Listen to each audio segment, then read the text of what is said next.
We're talking about the need for us to have border walls, if you like, to fence the territorial borders in Nigeria. Well, somebody jokingly asked, if you are saying that we have to put fence around the borders of Nigeria, which of the blocks are we going to use? Are we going to use the 6 inches block style or the 5 inches blocks and all that? Well, it may sound funny, but experts have the opinion that maybe that would be the last thing that we need to do, so that all these nuances and continuous stories of insecurity here and there in the country will just stop. Well, to discuss this with us this morning, we are so privileged to have Honorable Desmond Ugbo right here with us. Honorable, welcome to the program. Thank you. Good morning, my brother. Okay.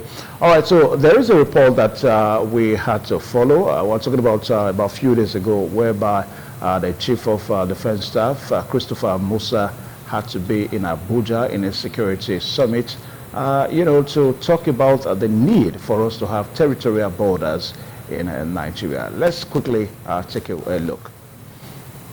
People say, no, it's impossible. Pakistan fenced 1,350-kilometer border with Afghanistan. That was the only time they had peace. Saudi Arabia and Iraq, 1,400 kilometers fenced completely. Can we start thinking of fencing our borders? We have 1,500 kilometers with Niger Republic, 1,900 kilometers with Cameroon. Chad is there. All over us, surrounded by Francophone countries, and the Sahel is heating up. All right, thank you so much. So that's the Chief of Defense Staff there, Christopher Musa, reiterating what we're going to be talking about here today, talking about the need to have a border fence, territorial fence around the territorial borders in the country. Now, Honorable Desmond Ugbo, now I don't know how you begin to respond to this. Let's start from there.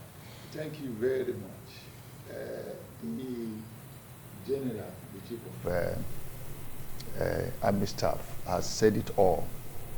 When we talk about border management, it's very key to the fight against insecurity in this country. Because one thing that is very sacrosanct is that we should realize the fact that Africa as a country, we have similarity in terms of culture and religion, even languages. Yes, Nigeria is surrounded by 4 Francophone countries. We have the Cameroon, we have the Chad, we have the Niger, we have the Benin Republic.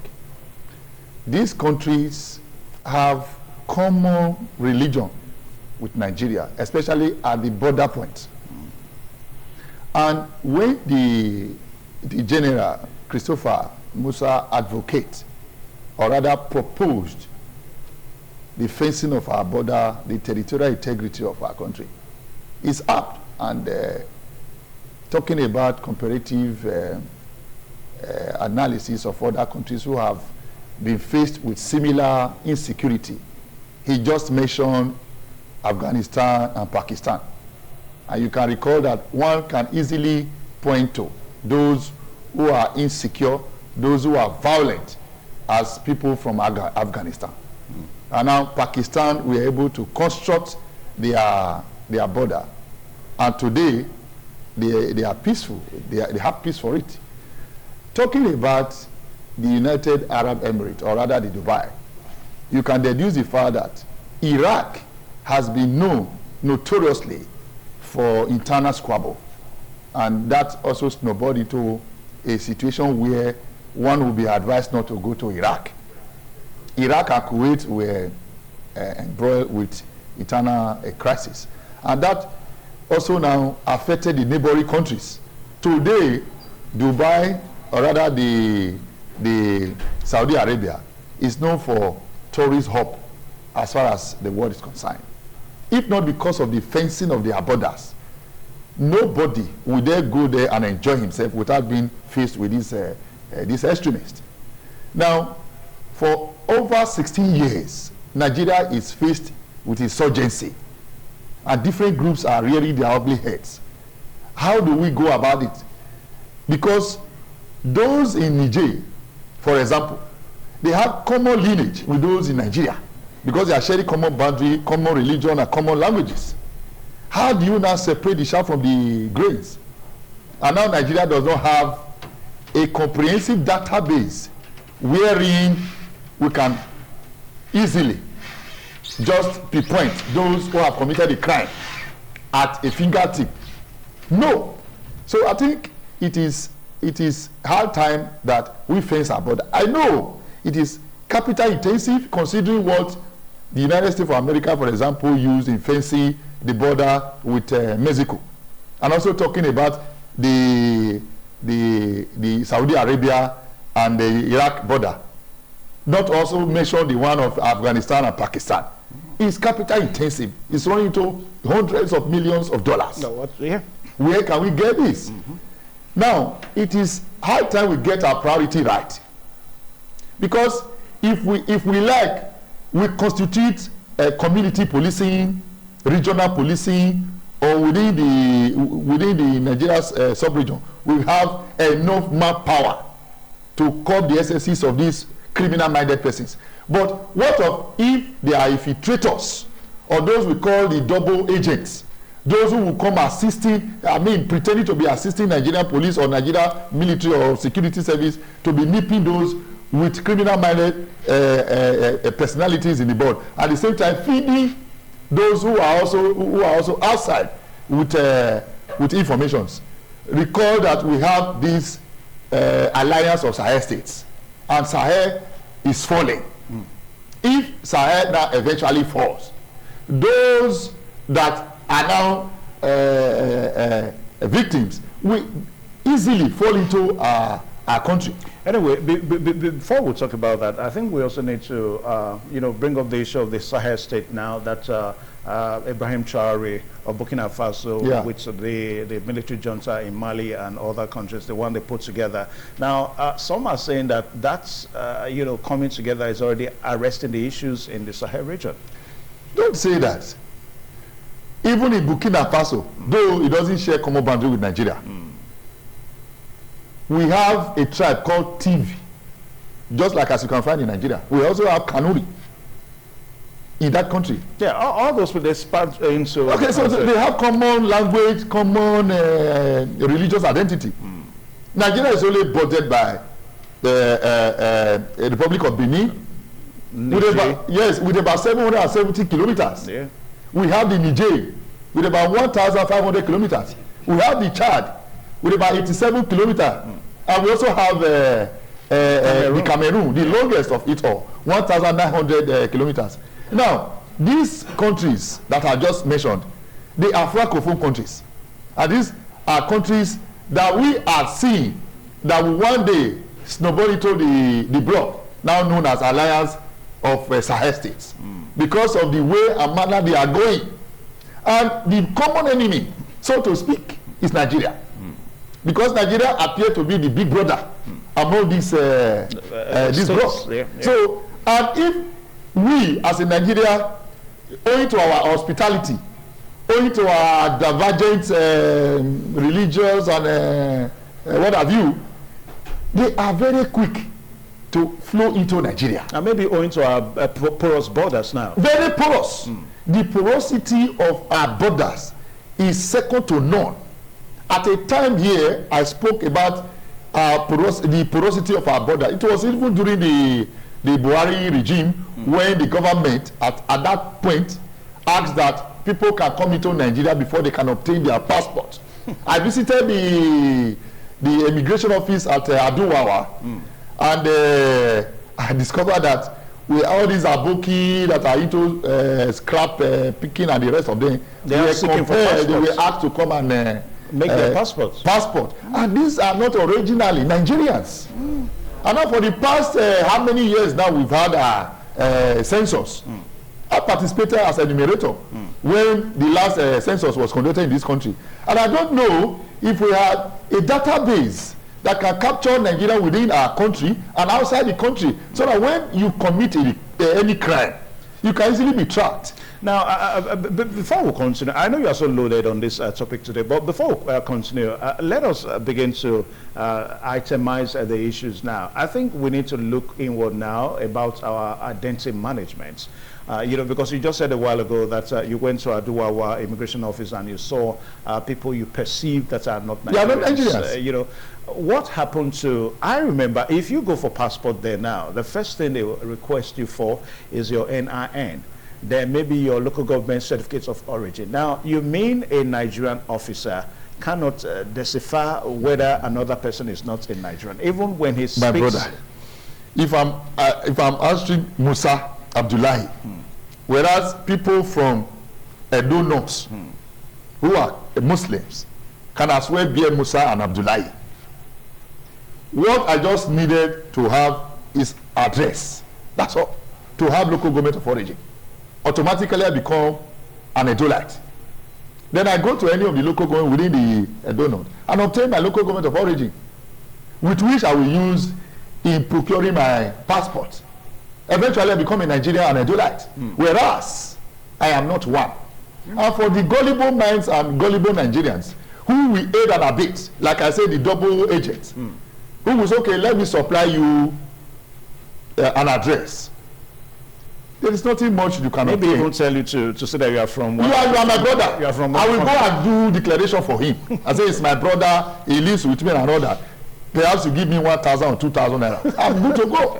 So that is the corruption that has plunged this country into the mess we are in.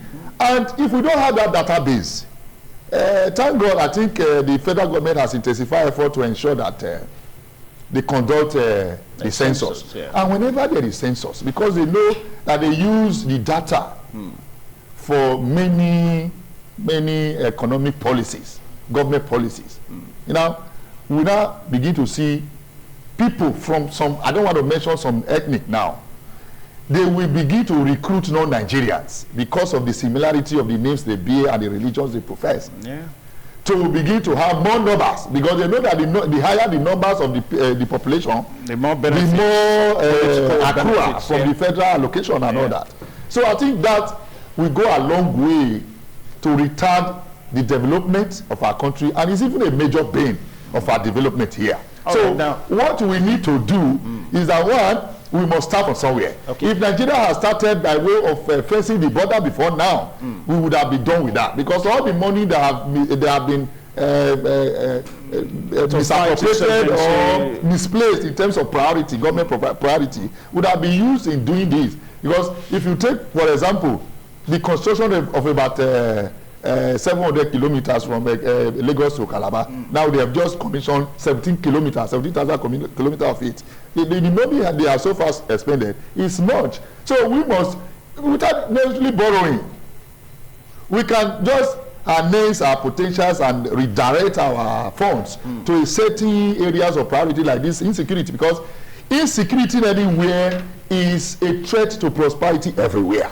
Okay, now let us, even as we know that all that we're saying now is still, suggestions. We're still trying to look at it that, okay, maybe when we do this, this whole insecurity issue, we stop. But let us look at border management in the first place. Now, you and I know that as we speak now, we have officers saddled with the responsibility of managing our borders. I mean, federal officers are there. You talk about the immigration officers, you talk about the custom officers, and maybe you talk about maybe an arm of the Nigeria Police Force. All these officers, they are federal agencies that are saddled with the responsibility of managing our borders.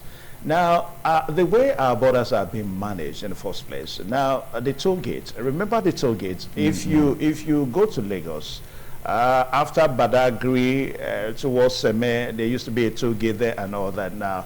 All those have been eroded by corrupt practices and all that now. So even when if we eventually have territorial wars around, Nigeria as a geopolitical entity, don't you think we may still have issues with people that will be managing this border, wars for us and all that? First and foremost, we must have that consciousness to always speak good of our country and do good for our country without necessarily expecting the country to do for us anything. Because if I am doing good, by all means, believing that it's only God that will reward me for my country, and you are also doing same, others are doing same, irrespective of who is supervising them, Nigeria will be good for all this. Now, value reorientation, the mindset that, no, let us collectively redirect this country for optimal production in every areas. Let me use the issue, one instances that just happened recently, when one man that was accused of ritual killings in Enugu tried to evade justice and he ran away from this country. At the border point to the Republic of Benin, one immigration officer who is also from the East Nigeria bloc, that is from Imo State, the man attempted to bribe him with 10 million naira. Because the man probably is social media current, knew that this is the face. The man tried to talk to him to collect bribes so that he can just run into the neighboring country. That's Cameroon. The man resisted. No, to Republic of Benin here. Okay. The man was, the building was found with different degrees of decomposing corpse on a soak away. And the man was blabbing. He was arrested. He refused to be given that, to collect bribe. You know, about a week or two later, many spirit-hearted individuals were gifting that man for that bravery and that courageous act. I think somebody gave him 5 million about 3 or 4 days ago. The first person was 2 million. I think that is also equivalent to the money that the man was using to bribe him. So I think in all of this, if, for example, the particular person that accosted this alleged culprit of ritual killing is a non-native of Igbo, he would have collected the money. And once he collected the money, the person will be living large. To get him to account for all the atrocity he has allegedly committed will be very difficult. So it is high time that we, as citizens of a country, must also stand firm to say this is what is right. Talking about how can we get this thing right? Don't call it suggestion. The House of Rep Committee on Small Arms and light weapons has interfaced with the military body, undermining the fact that General Christopher Musa was represented at that committee. But the man who represented him also spoke the minds of General Christopher Musa, that there is need for border fencing. That goes to show that the man has also met with all the security chiefs.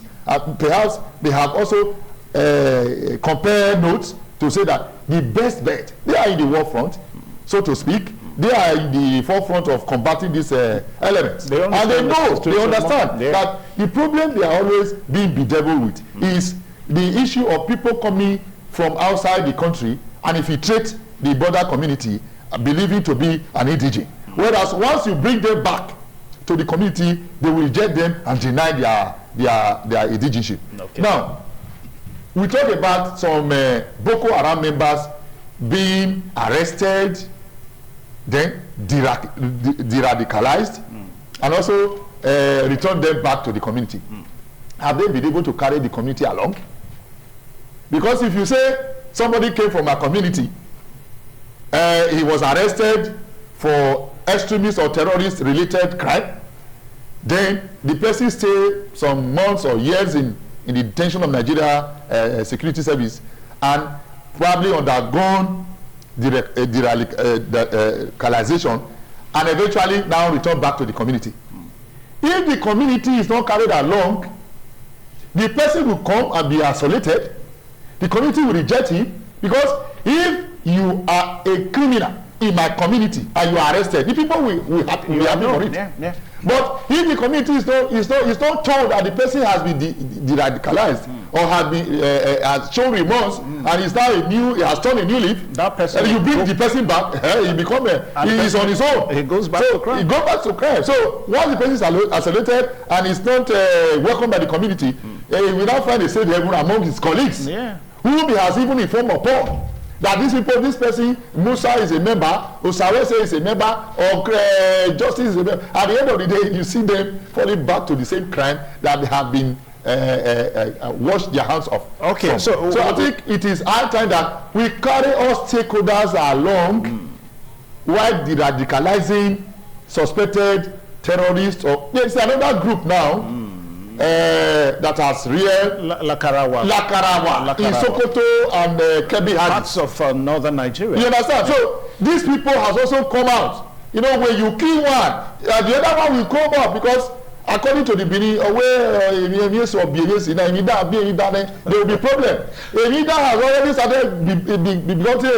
All right, let's quickly take a short pause now, because this whole thing is wide. Now, we have talked about the land borders now, and you have largely talked about the countries that border Nigeria in the north, in the west, and of course in the east. Now, you and I know that we have the water borders too, largely almost all southern parts of the country, or let me say majority part of the southern part of the country is bordered by waters, you know, in Nigeria. So we'll talk about that now. Now, the possibility of us also having wars on those parts of the country. That's what we're going to be talking about, one. And secondly, we also look at the issues of the criminals that are already trapped in the country. Now, if you now build walls, what will happen to them? We'll be right back. Please stay tuned.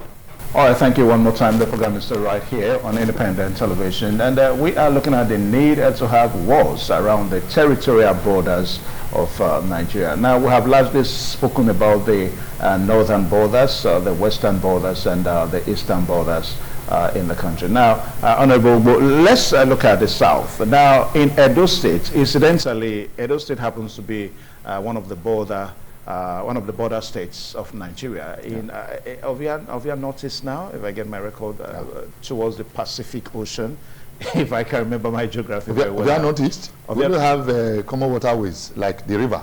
Okay, but to the ocean. To the ocean, the Pacific, that's the border. The Ogede and the Uwaton Axis. All that runs into the Pacific Ocean. It borders Nigeria in the south. Then in Delta State, you also have, I think all the states in that region, Delta State is there, part of Ondo State is there. I think Bayelsa State is also there somewhere, a little of it. Now, all these are territorial borders to Nigeria. Now, if we are talking about creating border walls, in the north, it's easy because of it's desert. In the west, it's land. In the east, is land and all that. Now, what about these southern parts of the country? The possibility of it, because you may want to say that we don't have issues with that, but I'll tell you that when the Niger Delta militancy started, you know, majority of the arms that were used were taken into the country through the Pacific Ocean. Those were the allegations.